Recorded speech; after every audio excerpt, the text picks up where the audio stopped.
A very good morning once again, and thank you for staying tuned to Sunrise here at CTV. My name is Agi Owase, and welcome to Our Views. This is a segment where we talk about real-life conversations, and today the topic that we are going to talk about, first of all, to give you a little bit of background knowledge of background information about it. Today is Holy Thursday and tomorrow is Good Friday, and then Holy Saturday, Easter Sunday and Easter Monday, which means we have a whole long not public holiday, but Holy Week, which also translates to Easter holiday. Now during Easter festivities as well as Christmas festivities, there is always a problem in public transport. So today we are deliberating on the matter of public transport woes. And joining me in the center of this conversation are my colleagues.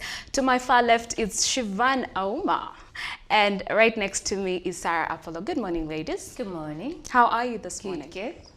Okay, so we are deliberating on the matter of public transport. I know that for sure so many, I don't know about you, but for me, I've encountered or got my fair share of woes when it comes to public transport. But let me define a few keywords. Public transport is a system of transport for passengers by group travel systems that are available, and it can also be individual as well. And in this country, Uganda, we have a few public transport systems or means of public transport. We do have buses, we have minibuses, which are taxis, those ones, the white ones with the blue boxes, square boxes. And then we have border borders, and others prefer to call them motorbikes. We have ride-hailing apps, and these are Safe Border, Taxify Border, and Uber Border as well. And we do have special hire as well, depending on what you want and what time of the day it is. And also to give you a little bit of statistics, according to the Ministry of Works and Transport, as of 30th June 2020, a total of 1,861 motor vehicles are registered on the tax platform, while 940,160 are yet to be validated, which means majority of Ugandans use public transport, and thereby being perceptible to all these public transport woes. Now, I'd like to ask a question, especially to you, the ladies, much as we actually posted it on our social media as well. What is the one thing you dislike about public transport? Teacher me. Okay, you go first. You go first. They never have change. These people in public, the conductors and like the border men, they never have change. They constantly never have change. Then also, even when I do not know, like, isn't it very easy to tell when someone is going, let's say, to town, or when someone is going, you clearly say, I'm in clothes, I'm in sapatos, but you're consistent. Nyabogenda, I haven't called you. You have stopped the taxi, and then when I pass by you, the conductor will say, but I didn't stop you. I did not ask you to stop the taxi. Why you are now insulting me? Yes. So that it's like by force that you're supposed to what? To board the taxi, yet you don't even want to. So the way they just conduct themselves, especially like the people that operate the business of taxi and border it's just a dilemma. It's lack of etiquette. We should talk about taxi etiquette. I hate taxi. Public transport etiquette. Exactly. Okay. For me, it's expensive. Public transportation is actually expensive. You never put into account the amount of money you spend on a daily basis. You could think that, I'm going to take a taxi from, say, here to town, and it's only just 2,000 shillings or 3,000 shillings, but that accumulates over time. By the end of the week, you have spent about 50,000 or more in just transportation, regardless of whether it's a border or a taxi or a special or a hail, driving service, whatever the case may be. It's expensive. Number two, I also am not comfortable with how they drive or how they ride. Too fast? Sometimes it's too reckless or too slow or too fast. It depends on how urgent it is for you to get to your next destination. But for me also, that is a thing for me. They are quite reckless, and they do not follow the road traffic signs and regulations. However, like in Rwanda, in Kigali, I traveled to Kigali some time back, and for instance, their border cyclists are very disciplined. They follow the traffic rules and regulations, the speed limit, they ride by the...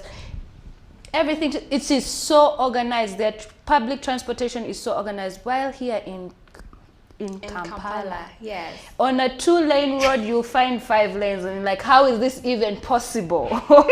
How are there 5 lanes? Yes, so for me that's my problem with public transportation. Okay, I'll also go third. I'll talk about mine. First of all, they are violent.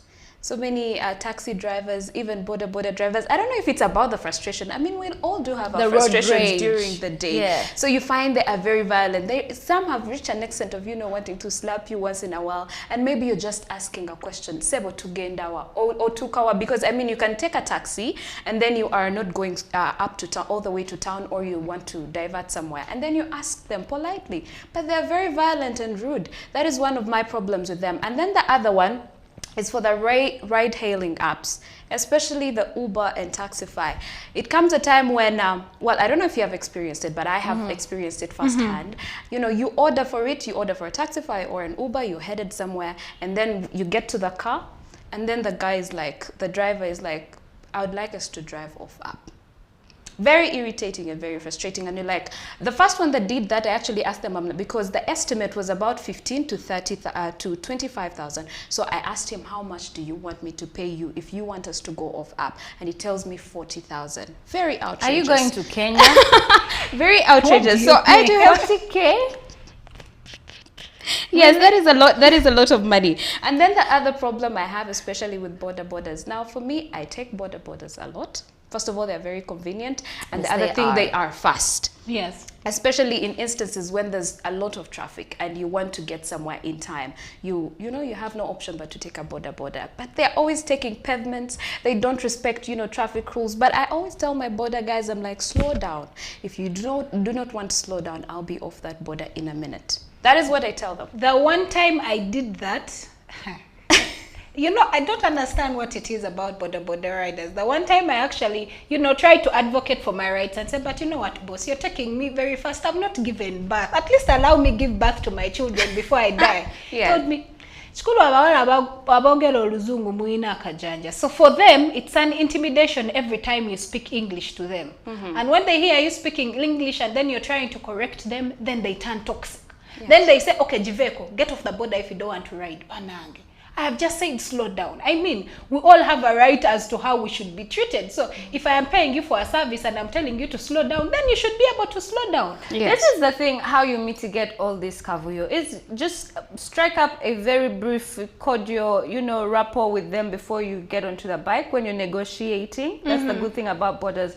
They're fast, reliable, and you can also negotiate. So it depends. For me, it's usually how he speaks to me. If he talks back to me, if he's a lot friendly and cheeky and and a lot more conversational, then that's the border I'm going to take, because then you can tell this gentleman to please go a little slower or go a little faster, whatever the case may be, or take this route.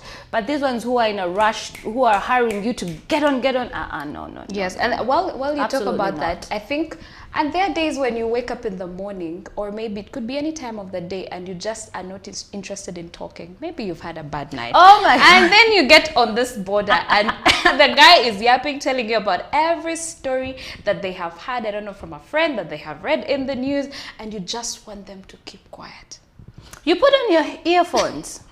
Where your earphones, actually put them on as you're sitting onto the bike after you've given him your directions to where you're going. Just sit on the bike and, be quiet and enjoy the rest of your ride.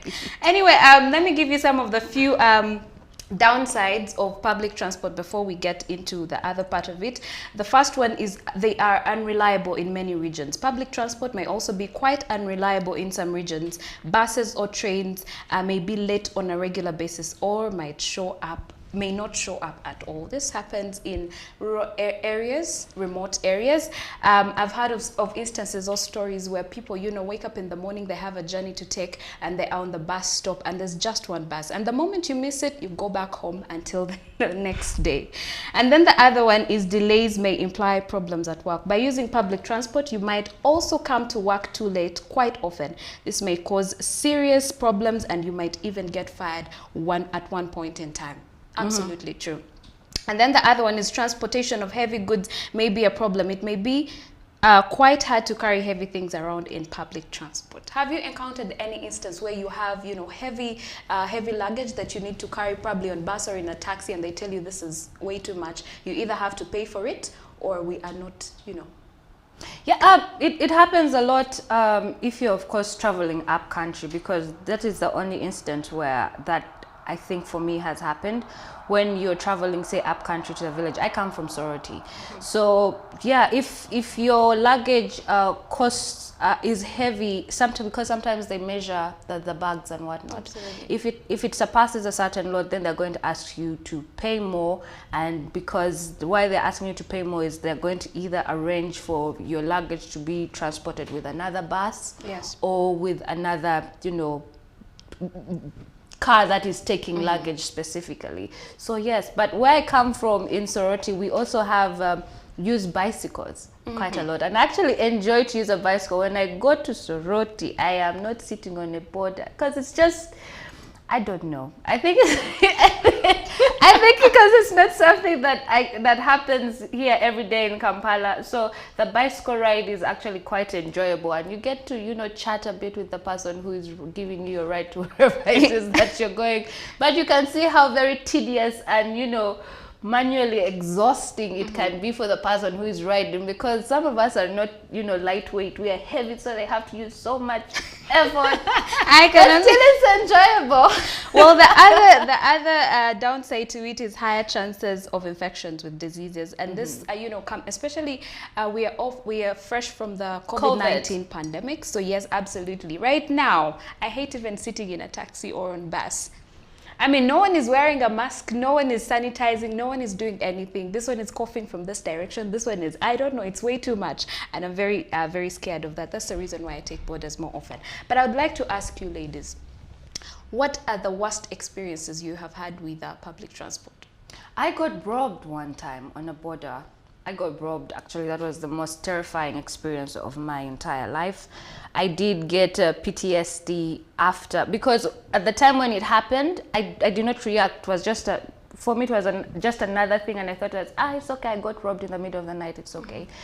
But then, like 2 months later, I was hopping onto another border from the same place where I had picked the border that robbed me, and yes, that is when the trigger hit me, and I just went into a whole panic attack. I started screaming, I was hyperventilating, like I caused such a stir that people gathered around. And then on top of that, I just ran away. It was a very, but in all seriousness, it was a very traumatic experience for me. So yeah, I got robbed. And since then, I have been very cautious about, because I use borders also quite a lot. Like you said, convenient. If you're running late, if you're a procrastinator, a border is for you. If you're a person who never keeps time, the border is the fastest means of transport for you. So now I'm a lot more cautious, and that is why I like to strike a little bit of rapport before I jump on any border. Yes. Like, I want to know, are you a friendly person? Could you be a serial killer or a thief? That was my worst experience. And how about you, Shiva? Mine was an accident. I had a terrible accident on a border, and it took me quite some time before I could use borders again, because every single time I would look, I'd just be like, you know what, this is a death trap. Every time I would see a border, I would just see a death trap, because I actually narrowly survived death by like this close, because it was a very bad accident. But yeah, for me, that was the most traumatic experience. But even up to now, even when I get on a border, I'm very cautious. That is why I make sure that even when you're taking me, you're riding at my pace. If you feel like I am too much for you, I get off. Because at the end of the day, this is my life, boss. I'm not going to go by your terms and conditions. I am the one paying you. Yes. So if it was the other way around, maybe we'd negotiate. But if I am the one paying for the service, I expect that you will do the customer care and treat me right and ride me at my pace. Yeah. Yeah, ride me. At my Ride pace. me. Well, Sorry, what are you thinking about? Oh my God! I said ride at my pace, as in ride on border at. Sorry, I do not know what you're thinking about right now. It's too early. Leave me. and it's the Holy Week. Why are you thinking like that? What have I thought? What have I What thought? has she thought? That is what you are talking about. Anyway, I have two very terrible memorable experiences. One of them, you can see I have a scar here. Yeah. And it's about, I think about 10, not 10 years, but like probably 6 years. I got this car along Bukoto Kisasi Road on that bypass. Yes. Yes, there's this guy. There was no car in the front. There's no car at the back. The road was clear. But what happened? I don't know if he was drunk or something. He just hit that pavement next to the bypass. Yes. And I was off the board. And that is how I got this car. I think I was very traumatized after that. Very scared of border still this day. So I'm very conscious about who is taking me where and how they are riding. Yeah. I don't want to get into what you're saying. And the other one was by taxi. Yes, and we were from Mara going to Uganda. And, you know, it overturned. Oh, Lord. Yeah, it did overturn. It was a very traumatizing experience, but good enough. I got out very well. Other people were injured, but I walked out Like of a it. ninja. That's good. Yes, yeah. like a ninja. And I said my prayer. I'm like, thank you, God. I must be one of your favorites. Anyway, let's move on to the next. What are those means of public transport that you've completely eradicated from your life? That, you know, you say, I cannot take this for whatever reason. Taxis. Actually, for me, about maybe 10 years ago when I was still at the university, there was a string of crimes that were being committed with taxis where actually they used to even caution us that don't get into a taxi if there's just the driver and the conductor. Yes. Or if anybody is looking suspicious. There was a time when they were actually putting a lot of cautions, like make sure you get the number plate, make sure the taxi has a number plate, you know, all that stuff. Make sure that the taxi has a good number of people, and you understand. That was the time when I started, you know, starting to get a little paranoid about taking, you know, taxis. And at university, I used to study in Nkozi, so I had to commute with taxi sometimes when I come home on the weekend and then go back. So I would make sure that I traveled during the day and not in the night, because people were getting robbed, people were getting kidnapped, people were getting murdered because of taxis.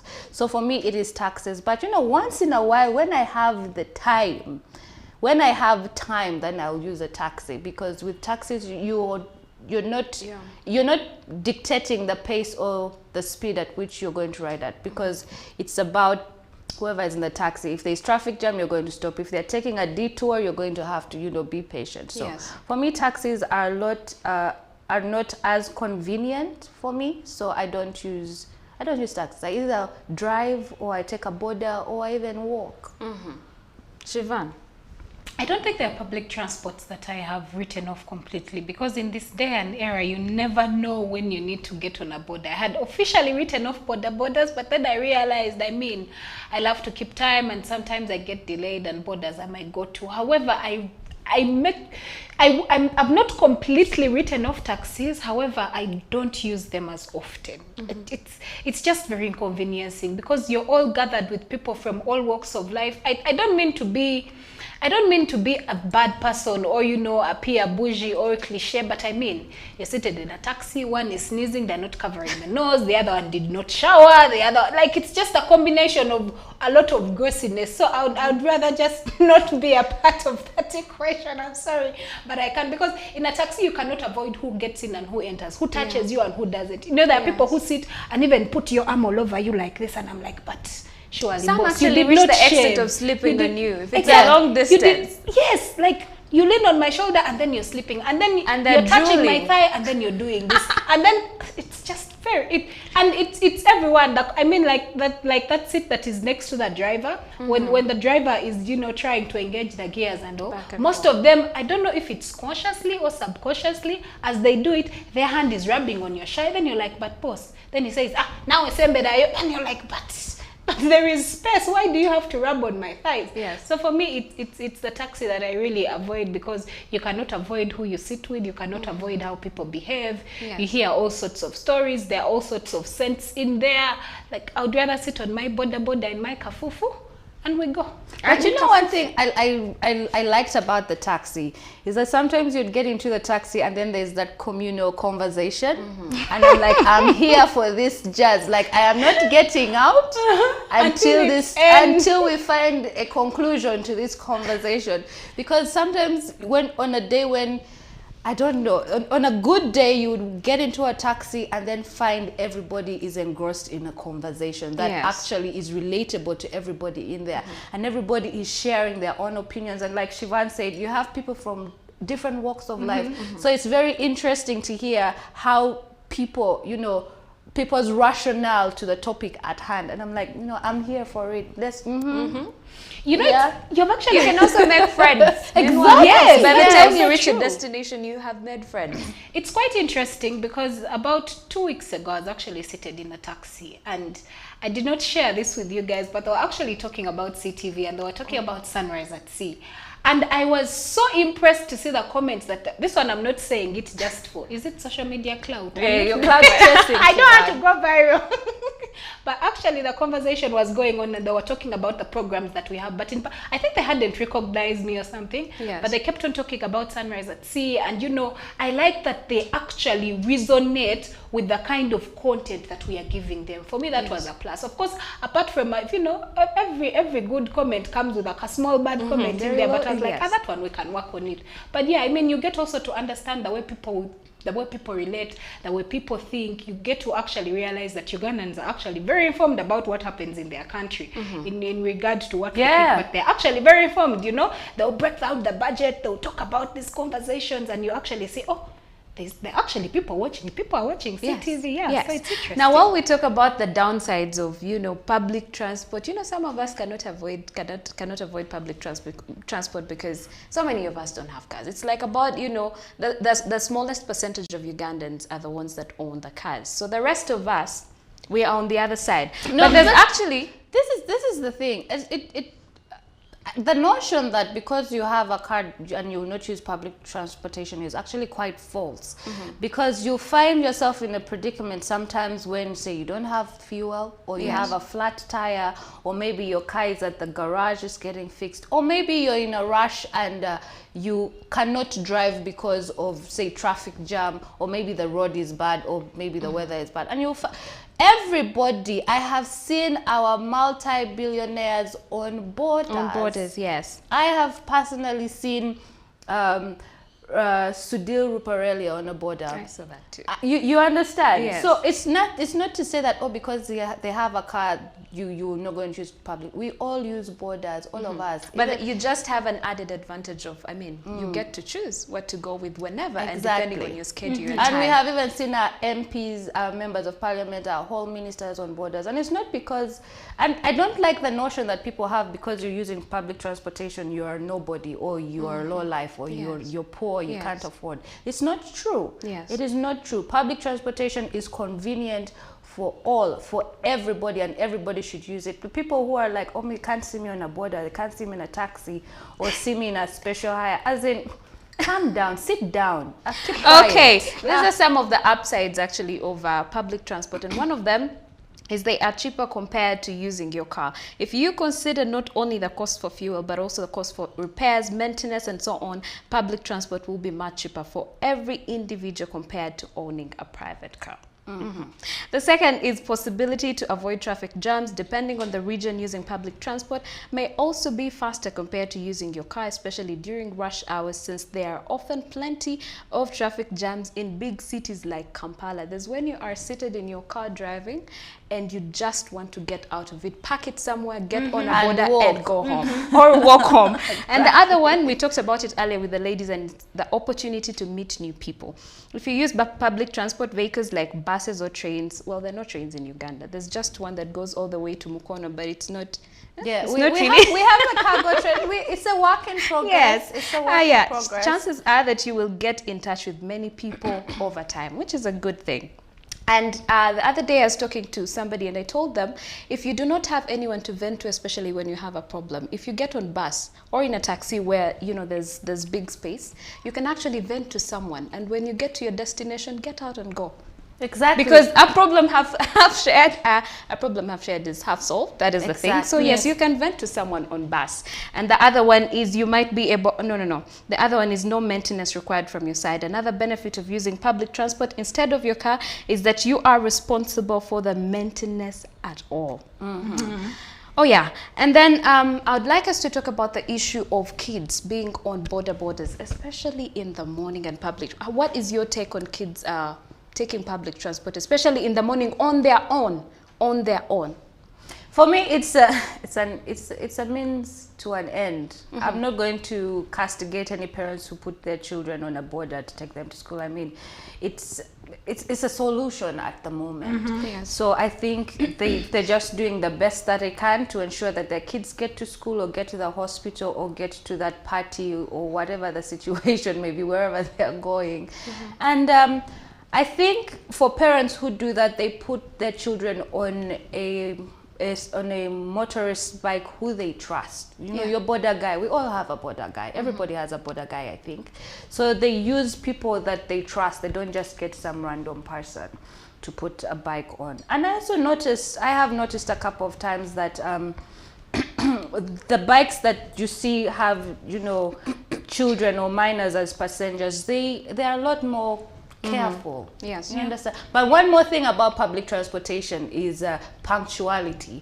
If you're not punctual, then you're going to miss your transport. It could be a bus. Even planes are public transportation.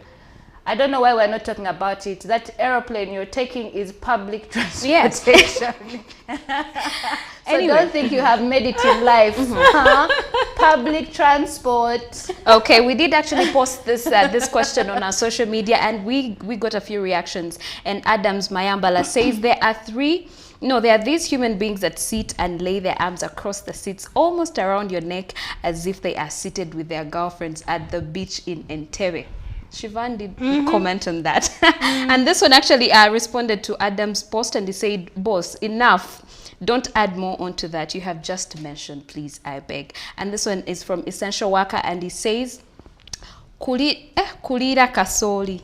I hope I'm just pronouncing it just right. Nabinyewa mutaxi. Yes, there's those ones.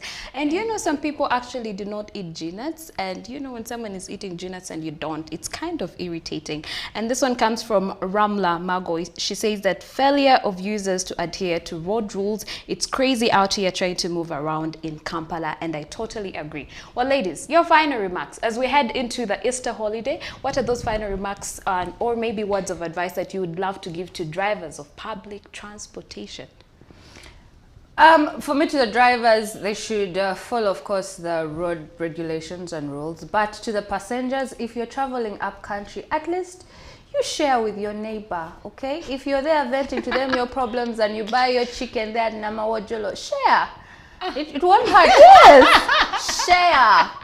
Sharing is caring, and it's Easter and also Ramadan. So let's share, let's be kind. Okay, Shiva. For me, mine would be, as you move, make sure you're moving with someone that you trust. If you're moving with a border, make sure you have the details of the border, get his number plate, take a picture if you must to. If it's a taxi, take a picture of the number plate of the taxi person. You could even tell the driver, say, first stand beside, take a picture, and tell people that this is where I'm going, this is with whom I'm going. Yeah, just be accountable and be a brother's keeper. But also, don't do bad public transport etiquette. Sit properly, close your legs, put your hands together, shower, brush. Also, it's very important, brush. If you're planning to talk to someone in the taxi, make sure you also smell good. It's very important. Okay, well, for me, this is to the border guys, please. I mean, those jackets, wash them. And then those who have dirty borders in the morning, I don't like sitting on a dirty border. I always tell them, make sure you wash them. And yes, as we're headed into the Easter holiday, make sure you follow traffic rules, rather be safe. And also, if you do not do it for yourself, at least do it for the clients that you are carrying on those borders. Well, that winds up our conversation that we had for you here on Our Views, but don't go anywhere. Sunrise at Sea continues. Don't blink.